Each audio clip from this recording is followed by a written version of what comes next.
हरिओम। बहुत से साधक आज इस बात से व्यथित हैं, सवाल कर रहे हैं कि हम क्यों विरोध कर रहे हैं। तो मैं आपको आज क्लियर कर देती हूँ, हम किसी इंसान का विरोध नहीं कर रहे हैं। हम उन कर्मों का विरोध कर रहे हैं जो धर्म के विपरीत हैं, जो हमारे बापूजी के संस्कारों के विपरीत है। बापूजी का लाखों बच्चों का परिवार है। एक बात बताइए, एक परिवार में एक बच्चा गलत संग में पड़ जाता है और गलत लत लग जाती है उसे। हमें दिखता है कि वो अपना जीवन बर्बाद करने जा रहा है, तो घर के बाकी सदस्य क्या करते हैं? उसे छोड़ देते हैं उसके हाल पे? नहीं ना। बाकी सदस्य हर वो संभव प्रयास करते हैं कि हमारा जो भाई बहन जो भी हैं वो गलत संग में पड़े हैं, हमें उन्हें वापस लाना है, परिवार को टूटने नहीं देना है। बहुत समय लगा है, बहुत मेहनत लगी है बापूजी की लाखों के परिवार को सींच के खड़ा करने में। और आप जो कर रही हैं वो इन सब के विपरीत जा रहा है। पहले आप बापूजी की बगिया का एक फूल थी, जब तक आप उनके सिद्धांतों पे चलती थी, जब तक आप में थोड़ी सी श्रद्धा भाव था। अगर आप बापूजी के आज्ञा अनुसार चलती तो आपको कुछ मांगने की जरूरत थी ही नहीं, सब आपका ही तो था।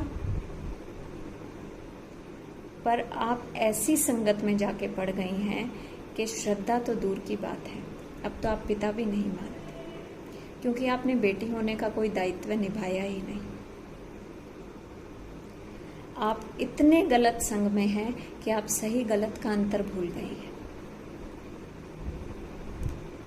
हमारे बापूजी सूर्य भगवान हैं, कैसी व्यापकता है उनकी, हर जगह सूर्य भगवान का प्रकाश पहुंचता है। वैसे ही हमारे गुरुजी हर कण कण में समाये हैं। और बापूजी का विरोध करके आप मात्र एक अगरबत्ती बन के रह गई हैं, जिसमें खुशबू भी आर्टिफिशियल है और जो देती भी फेफड़ों की बीमारी है। ऐसे ही आपका शास्त्र विपरीत जो ज्ञान है वो भी साधकों को बीमारी ही तो दे रहा है, श्रद्धांतरण की बीमारी। धर्मांतरण का जब इतना विरोध होता था, धर्मांतरण को जब इतना गलत बताया जाता था, तो आप सोचिए जो श्रद्धा हमें 84 लाख जन्मों से पार करती है, आप तो उसी के साथ खिलवाड़ करने चली हैं। एक बहुत विशाल बरगद का पेड़, हम सब उसके पत्ते, जब तक उस पेड़ से जुड़े रहेंगे तब तक हरे भरे रहेंगे। पर पत्ता ये सोच ले कि मैं पेड़ से अलग होकर एक अलग से वृक्ष बना दूंगा, तो ये संभव ही नहीं है।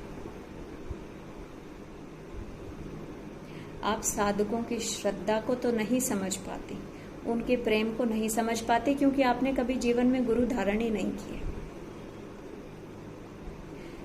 आप जिस मार्ग पे चलने का दावा कर रही हैं, उस मार्ग पे आप तो खुद कभी चले ही नहीं हैं। जिसके जीवन में गुरु ही नहीं, वो गुरु के महत्व को, गुरु मंत्र की महिमा को क्या जाने। आपकी चमची कहती है कि बापूजी की श्री चित्र लगाने की, तस्वीर साहब लगाने की आज्ञा नहीं है। राजनेताओं के चित्र लगाने की आज्ञा है क्या? आप तो कभी जिंदगी में शास्त्र पढ़े होते तो आपको पता होता कि राज से हमेशा धर्म ऊपर रहता है। पर जब आप जैसे लोग धर्म की कमान संभालने की कोशिश करते हैं तो वो सबसे पहले नींव ही खोखली कर देते हैं, धर्म से ऊपर राज को ले जाते हैं। आपको इतनी निर्लज्जता के साथ जब आप पूज्य गुरुदेव के विरोध में पोस्ट डालती हैं तो आपको एक बार भी शर्म नहीं आती। आप कहते हैं कि परिवार के लोगों की सोच अलग अलग होती है, पर बड़ों का कर्तव्य है कि वो साथ लेके चलें, छोटों का कोई कर्तव्य नहीं। अरे जिस लड़की ने केस किया उसने तो एक बार पीठ में छुरा मारा, आप तो 15 साल से रोज मार रही हैं। फिर भी हमारे गुरुदेव की करुणा देखिए, अभी भी उनको यही दिखता है कि कैसे भी करके इनको बचा लिया जाए, गलत संग से बचा लिया जाए, इनको सही रास्ता दिखा दिया जाए, ये गर्त में ना जाए। कैसे चुकाएंगे ऐसे गुरुदेव का ऋण? इस जन्म में तो संभव नहीं। हमारी एक एक सांस उनकी कर्जदार है। आपके पास साधक जाते हैं अपनी व्यथा लेके कि कैसे लाएं हम बापू को बाहर, क्या करें हम, और आप जवाब देती हैं क्या रखा है जोधपुर में, यहाँ हयात संत बैठे हैं, यहाँ आइए। पहले तो ये बताइए आपको संत मानता कौन है? कोई नहीं मानता। आपकी एकमात्र पहचान है कि आप बापूजी की पुत्री हैं, ना इससे ज्यादा ना इससे कम। आपकी इसके अलावा कोई पहचान ही नहीं है। किसी साधक को आप कहती हैं 6 पूनम यहां भरिए, 6 पूनम वहां भरिए। कौन सा तराजू लाएं जहां आपको तोले, आपकी इन बातों को तोले? ऐसी कोई तराजू तो बनी ही नहीं। आपको लगता है कि कुछ भावुक भगतड़े जो 2-4 आपके आगे हाथ जोड़ते हैं वो आपको हाथ जोड़ते हैं, आपका मान करते हैं? नहीं, कहीं ना कहीं अपने इष्ट की झलक आप में दिख जाती है, उसी को प्रणाम करते हैं। पौंडरिक भी अपने आप को कृष्ण समझ बैठा था, पर करता तो नकल ही था। असल में तो असल ही रहता है और नकल नकल ही रहती है। संग दोष का जीता जागता उदाहरण बन गई हैं आप। धुंधुकारी ने जैसे अपना सब कुछ नाश कर लिया था, वैसे ही उसी रास्ते आप चल पड़ी हैं। सिर्फ एक संग दोष, आपको इतना भरा पूरा परिवार नहीं दिख रहा। आप अभी भी टुकड़े टुकड़े करने में लगी हैं, लोगों को गुमराह कर रही हैं। आपके यहाँ जब लोग जाते हैं तो आपकी चमचियां, आपका जो संग है, वो उनके जेब में पैसा देखते हैं। उस आधार पे निश्चय किया जाता है कौन आप तक पहुंचेगा और कौन नहीं। एक हमारे बापूजी हैं, कभी गुण दोष अवगुण कुछ नहीं देखा। जैसे एक बच्चा मैला कुचैला माँ की तरफ जाता है तो माँ हमेशा उसे गले से लगा लेती है, ऐसे हमारे बापू। कैसे निर्लज हो गए हैं आप लोग, क्यों भूल गए हैं बापू के उस निस्वार्थ प्रेम को? क्या मांग रख रहे हैं बापू? सिर्फ इतना ही ना कि आप अपने जीवन में भटकिए मत। जो आज आपकी अगुवाई कर रहे हैं उनका तो खुद का कोई ठिकाना नहीं है। क्या दे देंगी ये चमचियां आपको? कुछ नहीं दे पाएंगी। ये चमचियां तभी तक आपकी हैं जब तक आप लोगों को, साधकों की, भोले भाले साधकों को गुमराह करके उनसे पैसा लूट रहे हैं। उस पैसे पे ये लोग होटलों में घूमते हैं, लड़कियां घुमाते हैं। सिर्फ तभी तक ही आपके चमचे चमचियां आपके हैं। आज आप इस परिवार के टुकड़े करना चाह रही हैं, कर दिए हैं आपने।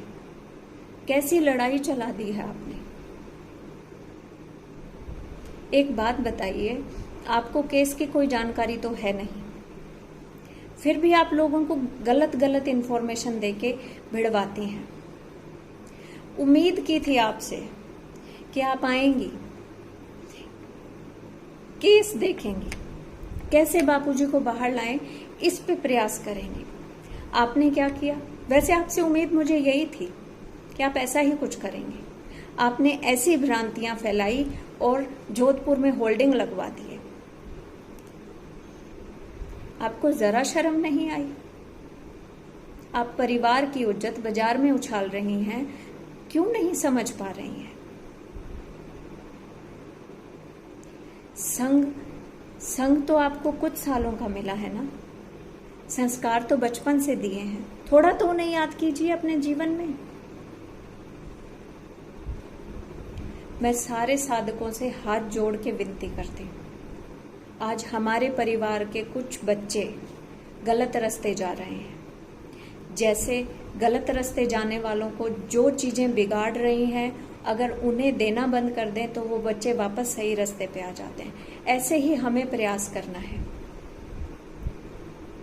आज साधकों का पैसा उन्हें बिगाड़ रहा है, उन्हें मनमानी करा रहा है, लोगों से पुजवाने की जो उनकी वासना है, उन सबको ध्यान में रखते हुए हम सब साधक एक चीज हमेशा याद रखें, हमारे बापू ने कोई कमी नहीं रखी, हमें कहीं जाने की जरूरत नहीं है, पर हमें परिवार के उस हिस्से को भी अपने साथ मिलाना है। इसलिए आप सबका सहयोग चाहिए। उनका त्याग कर दीजिए, उन चीजों का त्याग कर दीजिए जो उन्हें बिगाड़ रही है। फिजूल का पैसा देना बंद कर दीजिए, वहां हाथ जोड़ने बंद कर दीजिए। अपने आप जिन चीजों की वासना है, जब वो चीजें ही नहीं मिलेगी तो वो देर सबेर उनको समझ आएगा कि हमारा रास्ता गलत था। और हम इस दैवी कार्य में अगर थोड़े से सहभागी होते हैं तो ये हमारा सौभाग्य होगा। आज पूज्य बापूजी की कृपा से हम लोगों को हमारे परिवार को टूटने से बचाना है। सिर्फ हमें उन चीजों का विरोध करना है, हमें उन कर्मों का विरोध करना है जो कि धर्म के विपरीत है। हमें एक हो जाना है, एक निष्ठ भक्ति हमारी बनी रहे, और उन बच्चों की भी, उन परिवार के उस हिस्से की भी श्रद्धा हमें वापस जोड़नी है।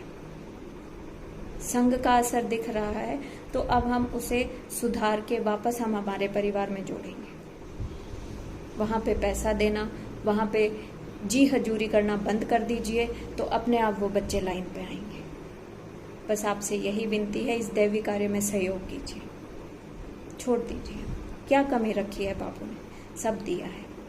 और परिवार को भी तो एक रखना है ना, हमारा भी तो कर्तव्य है। चलिए निर्वहन करते हैं इस कर्तव्य का। हरिओम।